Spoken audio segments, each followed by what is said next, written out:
Et je réfléchissais à ça quand Ginette m'a dit, ah, c'est le dimanche, on prend la scène. Puis là, je fais comme, mais quel adon, hein? Un message sur la croix, alors qu'on va prendre la scène ensemble. Message que j'aurais dû vous apporter au mois de janvier. Mais comme peut-être pas tout le monde le sait, j'ai tombé, j'ai fait une commotion cérébrale. Et je suis toujours en train de me remettre de cette commotion-là, d'ailleurs. Alors, soyez humble avec moi ce matin. Si vous voyez que je cherche mes mots, c'est pas parce que je veux pas les trouver, c'est que mon cerveau est encore en train de se réparer. J'ai compris l'impact et l'importance d'une commotion cérébrale, les dommages que ça peut créer au cerveau, qu'il y a des coupures dans des axons. Je ne sais même pas c'est quoi des axons, mais c'est des axons qui fait qu'on perd des cognitions, qu'on perd la mémoire, qu'on a de la confusion dans les mots. Et comme je disais tout à l'heure, je posais la question à la femme, à mon pasteur, peu de temps après que j'avais vécu la commotion. Ça s'est passé comment à l'église demain? Au lieu de dire ça s'est passé comment à l'église hier. Et là, quand je disais aux gens, j'ai fait une commotion, je disais aux gens, j'ai fait une confusion. Fait que juste pour vous montrer le mélange comme, ou des mots que je cherchais dans ma tête, puis j'étais comme, je sais qu'est-ce que je veux dire. Là, j'étais capable de donner une grande définition, mais je n'étais pas capable de trouver le mot. Imaginez, c'est précieux un cerveau, c'est précieux une tête. Et là, je me suis mis à penser à tous ces joueurs de hockey, les joueurs de football, les grands sportifs qui vivent ça à répétition. Moi, j'ai peur de les voir à 70 ans, ces gens-là, parce que ça doit être assez pénible. Mais bref, en tout cas, je suis contente d'être ici avec vous aujourd'hui, dans l'état où je suis, en espérant que Dieu va nous faire grâce à travers tout ça. Et donc, j'avais envoyé un. OK. J'ai pas grand-chose sur le diapo, mais je pense que le principal est là. Euh, le message de ce matin, la croix, un ministère de paix et de réconciliation. Euh, pour moi, la croix, j'ai réfléchi depuis des mois, à vrai dire depuis presque un an. Pour être bien franche, depuis le vendredi saint de l'année passée. On a vécu un vendredi saint à l'église de Sainte-Rose. Puis, c'était puissant pour moi, ce moment où on a vécu ensemble. Et puis, cette croix-là m'habite depuis tout ce temps. Et je pense qu'elle continue de faire son chemin, de porter du fruit. Et en passant, je veux juste dire merci pour les louanges de ce matin qui s'enlignaient directement vers la croix. Fait que je ne sais pas si vous avez choisi ces chants-là en lien avec le message, mais des chants d'ailleurs qu'on chantait beaucoup quand nous étions autrefois à l'intersection. Une église que j'ai beaucoup chérie. On a fusionné l'intersection et Sainte-Rose et maintenant on est une église ensemble et bien sûr ça a pris une nouvelle identité, une nouvelle ADN si je peux dire ça comme ça. Mais ce matin, je me sentais comme un peu revivre dans l'esprit de l'intersection. Puis à chaque fois que je viens ici, j'ai ce petit, c'est pas un pincement au cœur parce que tu sais j'aime l'église fusionnée maintenant. Mais j'aimais beaucoup comment on vivait l'Église autrefois aussi. Puis j'ai comme l'impression je ressens ça quand je viens ici. Et ça me fait tellement de bien de pouvoir. Puis les chants étaient tellement bons et puissants. Donc merci pour ça. Euh, donc je reviens à la croix. Je reviens à la croix. Comment est-ce que ça me parle? Et puis comment est-ce que on dirait qu'on évolue dans cette réflexion-là de la croix de Jésus. Et puis quand maintenant je regarde à la croix, je ne peux plus m'empêcher de croire que lorsqu'elle entre en nous, elle a vraiment un effet, cette croix-là. Et c'est ça ce matin que j'aimerais qu'on regarde un peu ensemble. Qu'est-ce que ça représente pour nous, la croix de Christ dans nos vies? Mais aussi, comment est-ce qu'elle était ma vie avant de rencontrer Dieu, ou la croix, si on veut rester dans ce thème-là. Puis comment est-ce qu'elle impacte notre vie pour nous amener à vivre quelque chose de différent? Comment est-ce qu'elle change ma relation avec Dieu, avec les autres, mais aussi avec moi-même? Et quand que je regarde à cette croix, je me dis, c'est vraiment un point culminant, un point de changement dans notre vie. Parce que cette croix-là, elle nous transforme. Elle fait plus que nous transformer. La croix met de la lumière dans nos vies.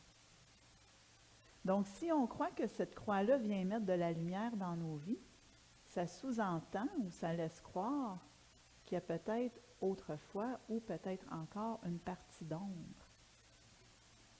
Et cette partie d'ombre-là, la Bible les appelle les ténèbres. Et quand on entend un peu, quand on lit la Bible, on comprend que les ténèbres, c'est un peu la terre sur laquelle on vit, habitée par les êtres humains. Et pour ceux qui me connaissent, j'ai un ministère aussi de relations d'aide. Je travaille à côté avec un chapeau de thérapeute. Et j'aime beaucoup, dernièrement, je découvre Carl Jung, je ne sais pas si vous, il y en a qui le connaissez, un psychanalyste suisse des années 1800. Lui, il parle beaucoup des archétypes et tout, je ne vais pas rentrer là-dedans ce matin, mais il parle de cet aspect d'ombre et de lumière-là, puis il présente un peu le Christ comme un archétype que nous, on ne croit pas, bien sûr, là. On croit que c'est vraiment le Fils de Dieu, mais c'est quand même intéressant sa vision parce qu'il le présente comme quand on met cette croix-là dans nos vies, elle a le pouvoir de mettre cette lumière-là dans l'ombre de nos vies. Et ensuite de ça, elle a le pouvoir de transformer. Et moi, je me suis ramenée à la Bible, ce que la Bible dit, dans ma réflexion sur la croix. Et quand on regarde un peu le prologue de Jean, ça reflète énormément la pensée de Carl Jung quand ça dit « Et la lumière fut, et la lumière est venue parmi nous. Elle est venue éclairer tout homme. » Donc, clairement, la Bible nous dit que la lumière est venue dans les ténèbres et que les ténèbres ne l'ont point reçue. Mais à tous ceux qui ont reçu cette lumière-là qui est venue dans les ténèbres, elle a donné le pouvoir de devenir enfants de Dieu. Et pour moi, ça frappe. Pour moi, ça met en lumière le fait que quand la croix vient, elle éclaire cette ombre-là en nous, ces ténèbres-là en nous, et devient ce point culminant, ce point de transformation, ce point où on peut prendre nos vies et les remettre à Christ parce qu'il est ce point de contact dans les ténèbres. Il est celui qui nous permet de revenir à Dieu. On en voit là, dans le monde chrétien, là, la croix qui nous reconnecte avec Dieu et qui nous permet de recevoir cette grâce-là, cette connaissance-là, qui est capable de nous transformer. Et la Bible nous dit que quand c'est mis en lumière, c'est révélé. Les choses sont révélées et ça peut produire à son tour de la lumière. Donc, un texte d'Éphésiens d'ailleurs.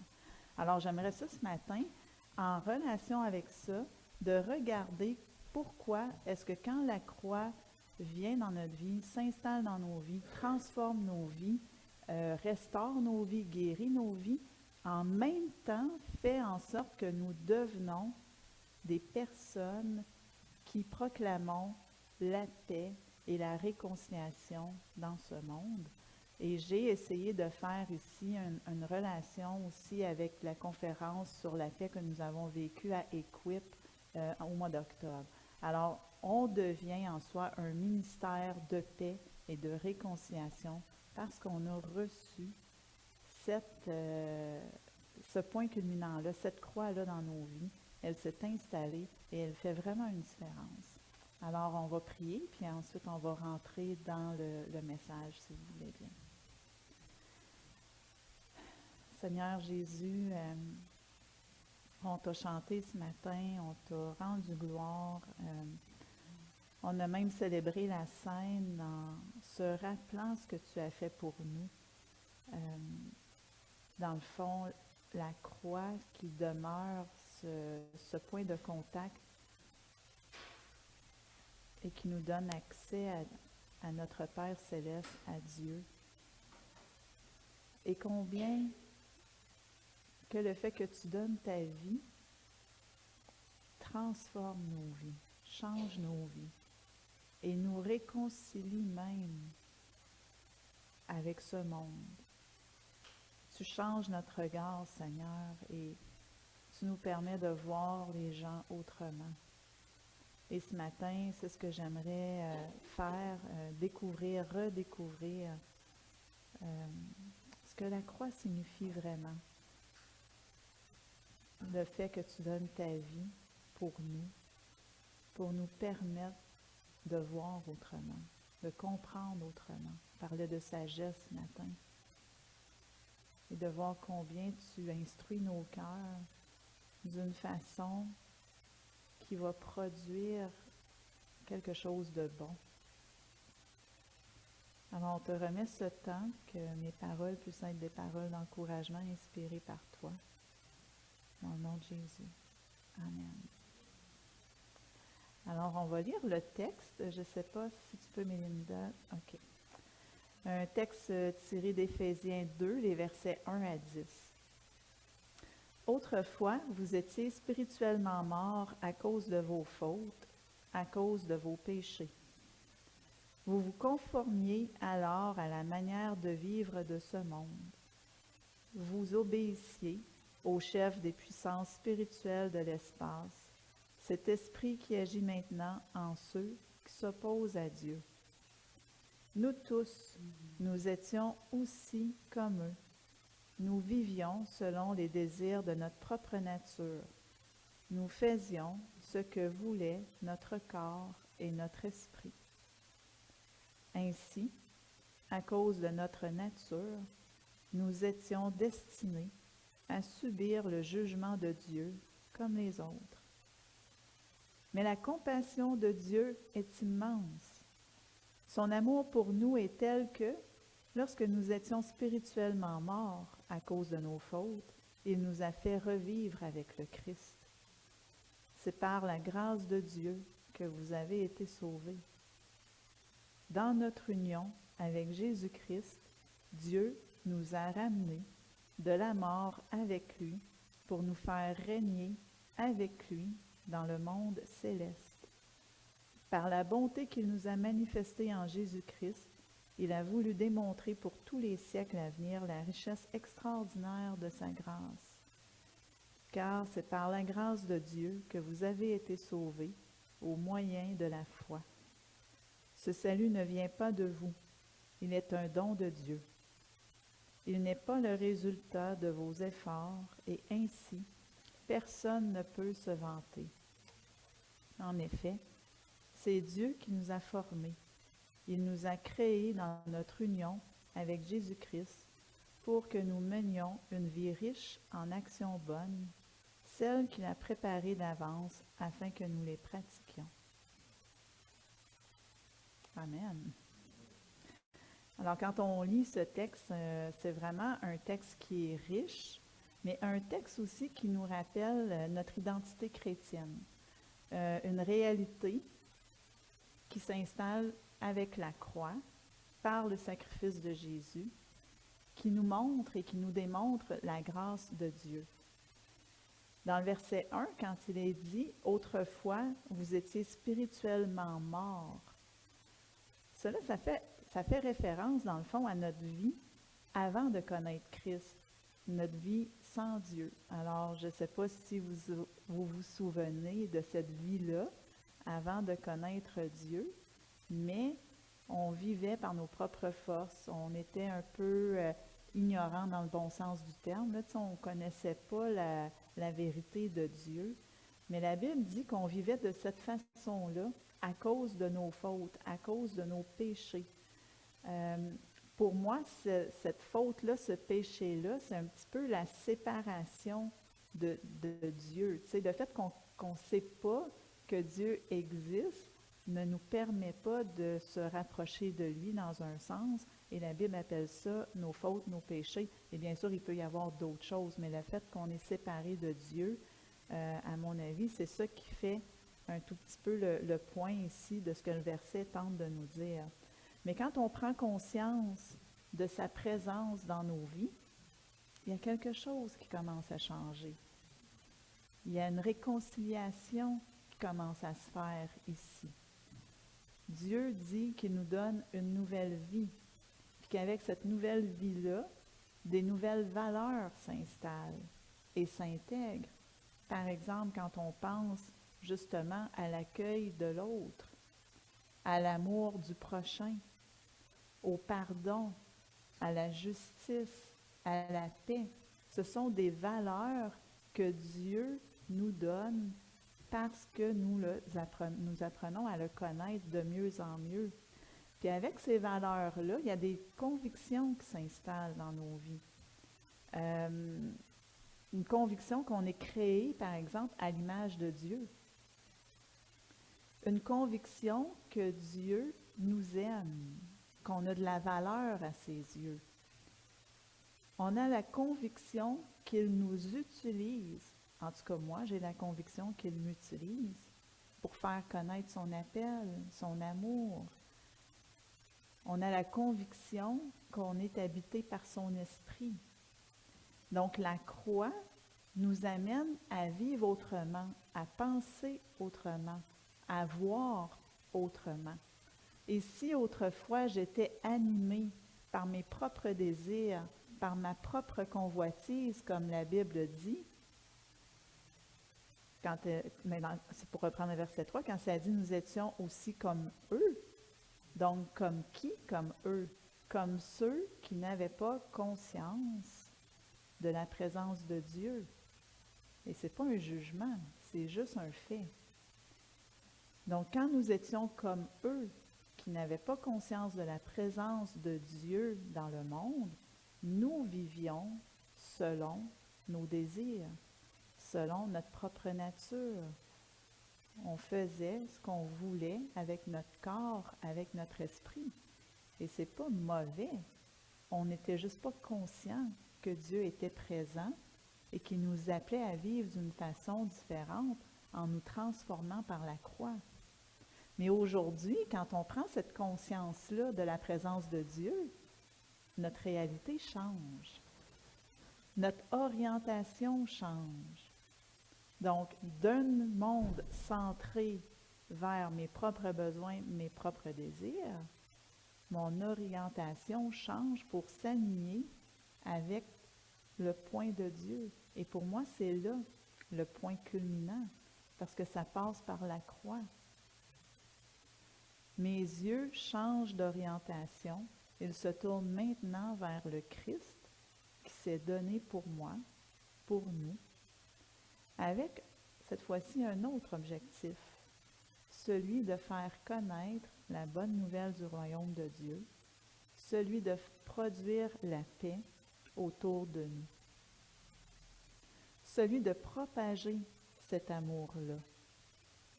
Et si on reprend le texte que nous avons lu, ça dit que c'est par la grâce de Dieu que nous avons été sauvés. Ce n'est pas par notre propre force, mais par l'amour et le don de la vie de Jésus. Alors, lorsqu'on expérimente cette grâce-là en nous, elle nous amène à expérimenter sa paix. Et cette paix-là nous amène à vivre une réconciliation avec nous, avec Dieu et aussi avec les autres. Et j'ose dire aussi avec la nature, parce que laissé à nous-mêmes, on peut voir le monde dans lequel le monde se dirige maintenant. Notre nature, elle est complètement exploitée, elle n'est même pas regardée avec un regard comme Dieu l'a créé. Mais quand Dieu nous réconcilie, il nous réconcilie en tout. et nous amène à voir les choses autrement, nous amène à voir les gens autrement. Et je ne sais pas pour vous, mais j'ai le goût de vous nommer aujourd'hui, qui nous amène à voir au cœur des gens. Parce que son amour a été répandu dans notre cœur, il nous amène à voir au cœur de l'autre, non pas avec un esprit de jugement, mais avec un esprit d'accueil et d'amour. Et quand on regarde le cœur des gens, mes amis, ici aujourd'hui, j'aimerais vous proposer qu'on est capable de voir avec les yeux du Christ l'enfant blessé que la personne a été. Et non pas, excusez l'expression, la méchante, l'égoïste, le narcissique, le menteur, le voleur, le tueur, mais l'enfant blessé. Et à ce moment-là, on devient des témoins de la bonne nouvelle de Jésus-Christ. Parce que cette paix intérieure-là que Dieu nous donne nous ouvre un chemin vers une paix relationnelle où nous n'avons plus besoin de dominer l'autre ou de l'écraser, mais plutôt d'avoir cette ouverture de l'autre dans un esprit qui est dominé par l'amour de Dieu qui a été répandu dans nos cœurs. Amour que nous avons premièrement reçu de Dieu et que nous voulons communiquer à l'autre. Un amour qui se perçoit par nos actions. Puis là, je voudrais quand même mettre l'accent sur action.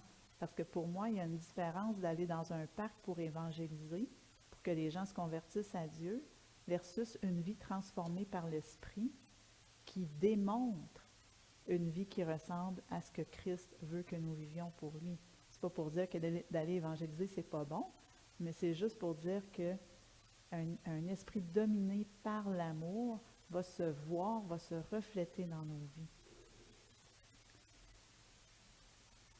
Et à ce moment-là, pour moi, la croix devient un ministère de réconciliation. Et nous devenons porteurs de paix. Donc la croix, c'est donc une bonne nouvelle. Parce que la croix de Christ a un réel impact dans notre vie, dans ma vie.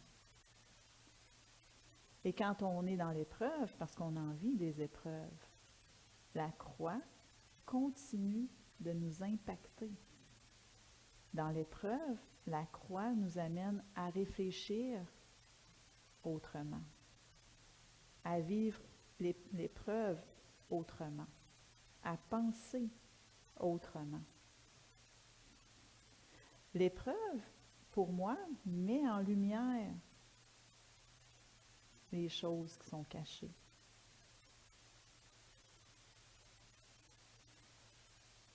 L'épreuve met en lumière les choses qui sont cachées et permet de pouvoir les ramener à Christ, de les déposer au pied de sa croix pour recevoir de lui sa guérison, sa grâce. Et là, je fais la référence avec l'ombre qui est en nous, nos propres ténèbres que nous pouvons vivre. Et je pense que c'est un chemin toute notre vie, où est-ce que Dieu va illuminer, ici et là, des parties d'ombre pour les mettre en lumière, pour pouvoir voir l'action de Dieu agir. Et c'est là pour moi le point culminant, la centralité de la croix de Christ dans nos vies. Parce que quand Dieu agit dans notre partie d'ombre, dans nos ténèbres à nous, et qui met les choses en lumière, on vit une guérison, on vit une restauration et on devient des porteurs de messages d'espoir. La croix nous permet de grandir dans notre confiance en Dieu parce qu'on le voit agir.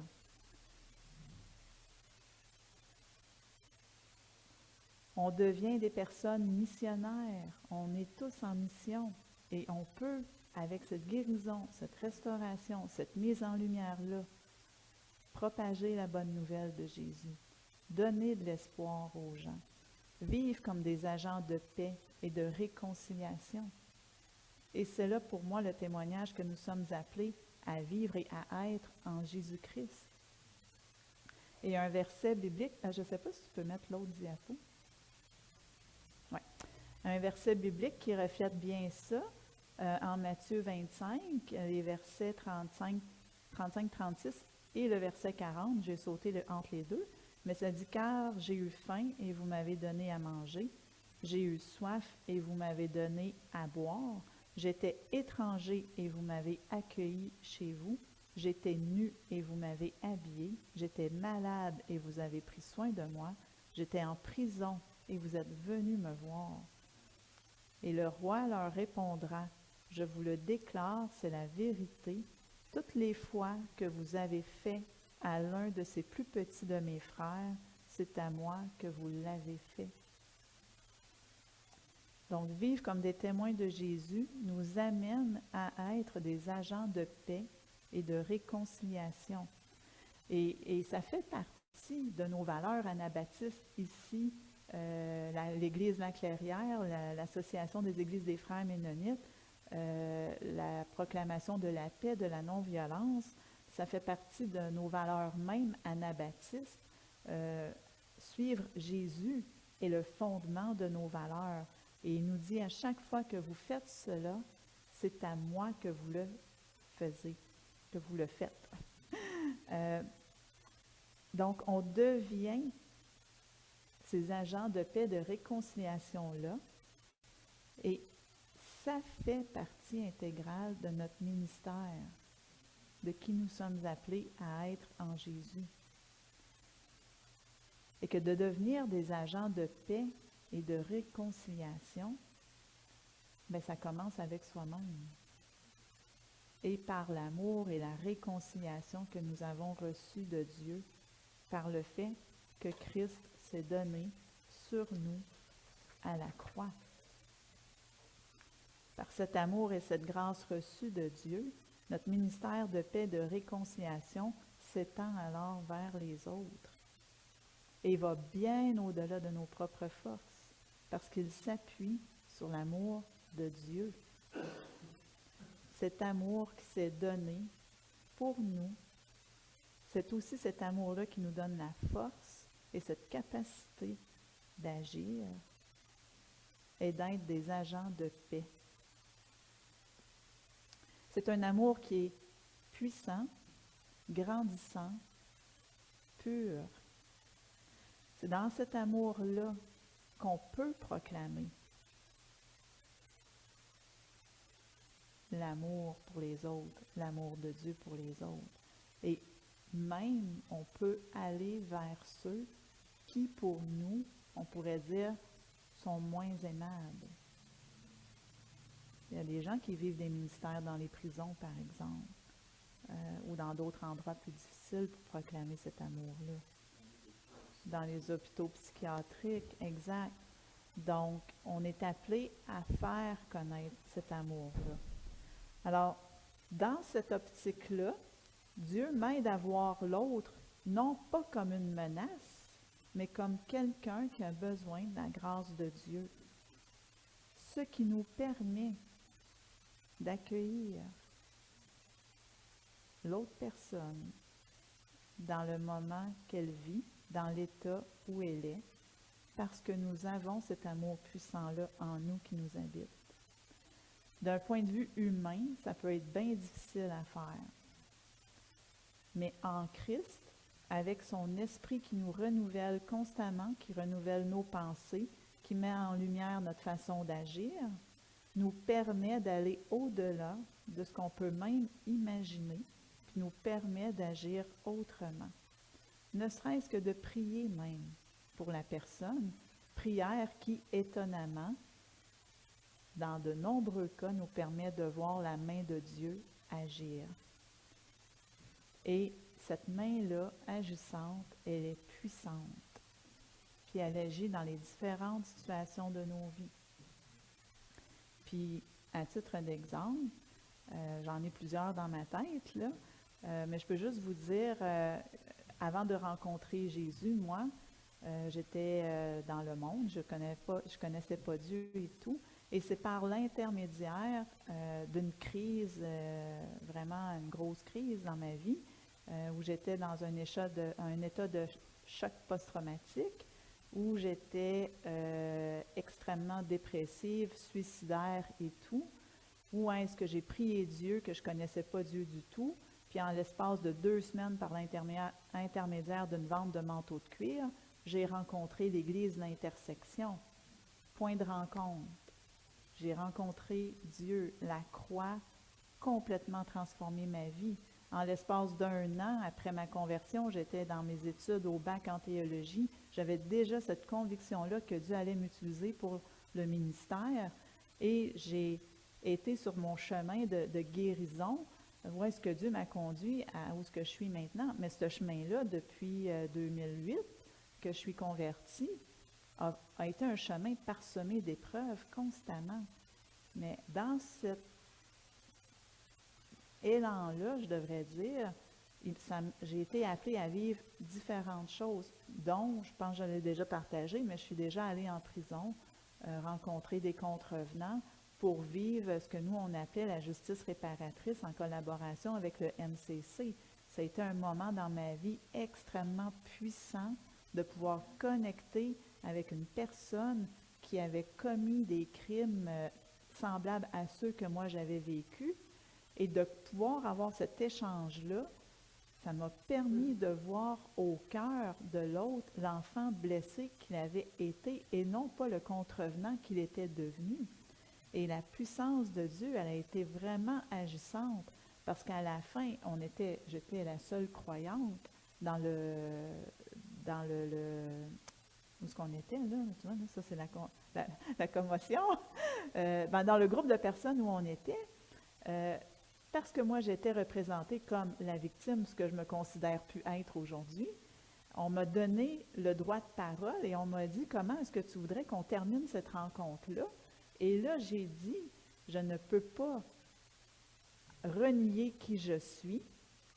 Je suis une chrétienne, je crois en Dieu et je ne pourrais pas ne pas terminer ce moment-là par un moment de prière. Et on m'a donné la permission de prier et j'ai prié pour le groupe de personnes qui étaient là. Personne n'était chrétien. J'ai prié pour cet homme-là, qui d'ailleurs, on ne lui donnait pas le même pouvoir qu'à moi, parce que moi, j'étais représentée comme la victime et lui était représenté comme le contrevenant. Personne ne tenait compte dans le groupe de qui il avait été une victime autrefois, parce que c'est ça que je vous propose. On ne devient pas des contrevenants pour le fun. En général, il y a un passé qui est là, qui amène la personne à agir d'une façon violente. Ça n'enlève pas l'effet que la personne a commis des crimes violents, mais ça demeure une personne blessée. Puis quand j'ai prié pour cette personne-là, moi, je me suis attardée à tout ce que cette personne-là avait partagé, et non pas sur qu'est-ce que moi j'avais vécu, mais vraiment sur qu'est-ce que cette personne-là elle avait vécu dans sa vie qui avait été difficile. Et là, je peux dire que j'ai vu la puissance de Dieu agir, parce que moi, j'étais les yeux fermés à prier, et quand j'ai ouvert mes yeux, tout le monde pleurait. Tout le monde avait été touché par la prière que j'avais faite. Et là, tu sais, je peux dire que des fois, on prie, puis c'est les mots de ma bouche qui sortent, mais cette fois-là, j'ai vraiment ressenti que je priais avec l'aide du Saint-Esprit en moi. Et cet homme-là, j'ose croire qu'aujourd'hui, sa vie est transformée. La croix, ce point culminant qui vient dans nos vies, fait vraiment une différence quand on comprend qu'elle a vraiment un impact, qu'elle transforme, restaure la vie des gens et nous appelle à vivre ce ministère de paix-là et de réconciliation. Je ne sais pas s'il y avait un autre diapo, hein, Mélinda? Julie? OK. Donc, mais c'est ça que j'aimerais vous proposer ce matin en conclusion, que Dieu nous a donné un grand ministère, celui d'être des agents de paix et de réconciliation. Il y a certainement des façons pour le vivre, ce ministère-là, mais si on prend conscience aujourd'hui de cette mission que nous sommes appelés à vivre en Christ, on est déjà sur le chemin qui conduit vers la paix et la réconciliation. À ce moment-là, la croix de Jésus-Christ est beaucoup plus qu'une croix de pardon. C'est aussi une croix de réconciliation, une croix remplie d'amour et d'espérance. Ce point culminant qui change radicalement nos vies et qui nous fait vivre d'une façon autre de ce que nous aurions même pu imaginer. Alors, une question que j'ai pour vous ce matin, et si je ne sais pas si on aura assez de temps pour un échange, mais ce que j'aimerais en tout cas vous poser comme question à réfléchir, quand je contemple la croix de Christ, qu'est-ce que je contemple exactement? Alors que Dieu nous aide sur notre route avec lui à grandir dans cet amour et dans cette paix pour qu'on puisse vraiment continuer à être transformés puis à voir la vie des gens autour de nous se transformer pour la gloire de Christ et qui nous permet de devenir ces agents de paix et de réconciliation.